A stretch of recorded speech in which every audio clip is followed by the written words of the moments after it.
Blades, what impressed you the most today? What impressed me the most? What were you most impressed with yourself about today?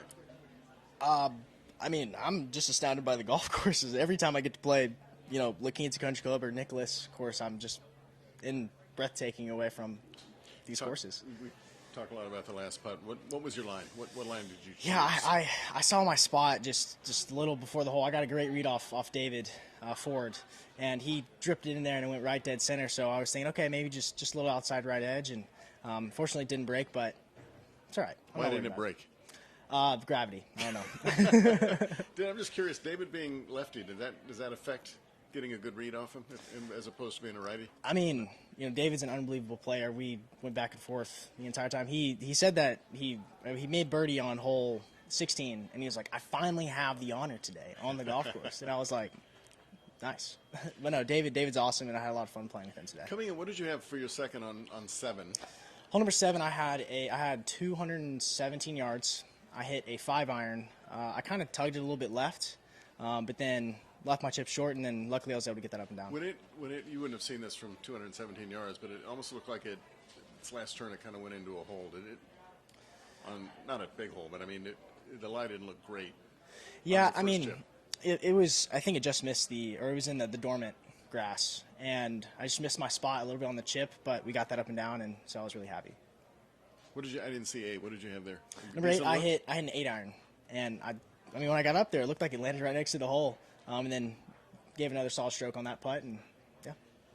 As many birdies in the eagle that you made, were you conscious of where you were and the 59 number, and at what point did it creep into your head? Yeah, I mean, we got off to a hot front 9 start, and it was okay. I mean, I'll take that any day of the week, and yeah, it crossed my mind, but I was just focused on the things that I could control. And that was executing the shot I had in the present. So. I'm sorry, Larry.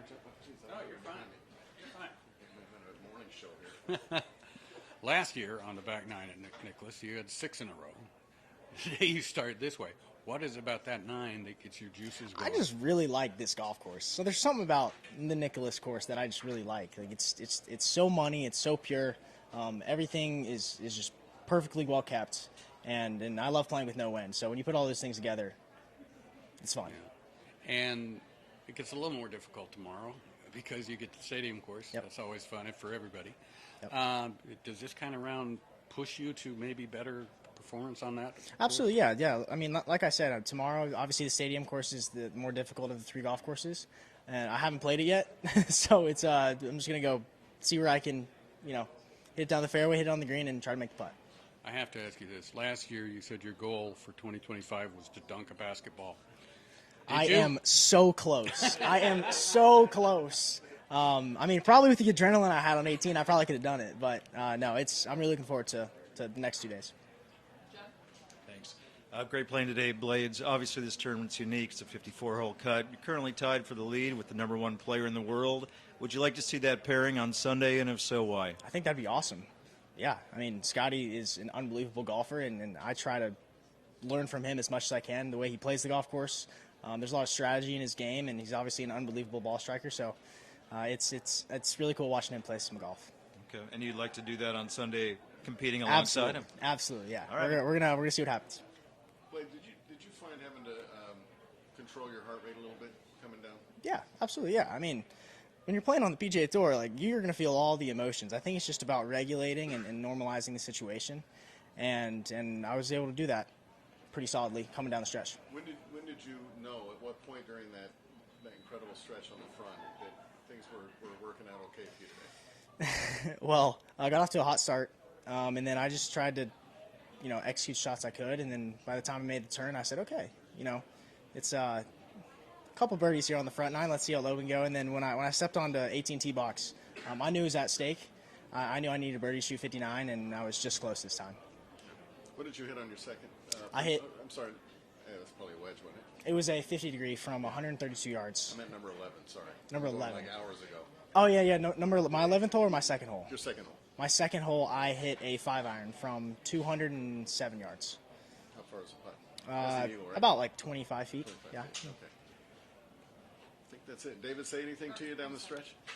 Yeah, I mean, we were just joking around. It felt like I was playing an amateur event because he was one of the guys that I looked up to when I was a junior golfer because he was, I mean, decorated so well on the amateur side, and he's become a good buddy of mine, and we had a lot of fun playing today. But when you get to 12 under through the sixth hole, or 15, I guess, whatever that is, was it one of those things where you got a no hitter going, you can't talk to the pitcher? Yeah, I mean, obviously I have a lot of confidence because I'm executing shots just how I want to, and I mean, there's a lot of cool things I can take away from today. Was there a lot of banter with anything involving that with you and David as well? Yeah, I mean, David was like, dang, I finally got the honor on hole 17. It took me 17 holes to do that, and I was like, it's all right.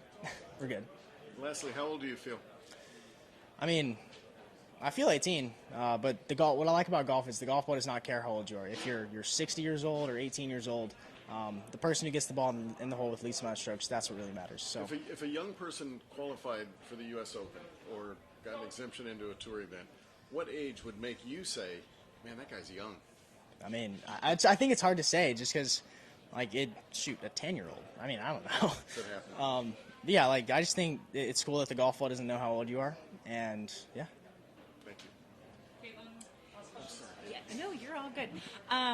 You had a pretty big gallery there at the end. Is that having a big audience like that? Is that something that maybe makes you a little nervous? Do you thrive with that? And what are you hoping for moving forward? Yeah, absolutely. Yeah, when people come and watch you, like, you're gonna notice that they're there, and it's nice. I see it as an opportunity to focus because there are a lot of people watching you. And you have to try your best to not let that affect you. I like it because I can kind of feed off it. What I really like about it, though, is if you hit it close, you get a massive clap. So if you think you flagged it and then all of a sudden you get no claps, it's probably not close. But yeah, I'm just gonna focus on executing the shots that I can control, and yeah, have some fun in the process. Perfect. Have fun. Thank you. You're done. Awesome. Thank you. Thank you. Plain water. Perfect. Ooh.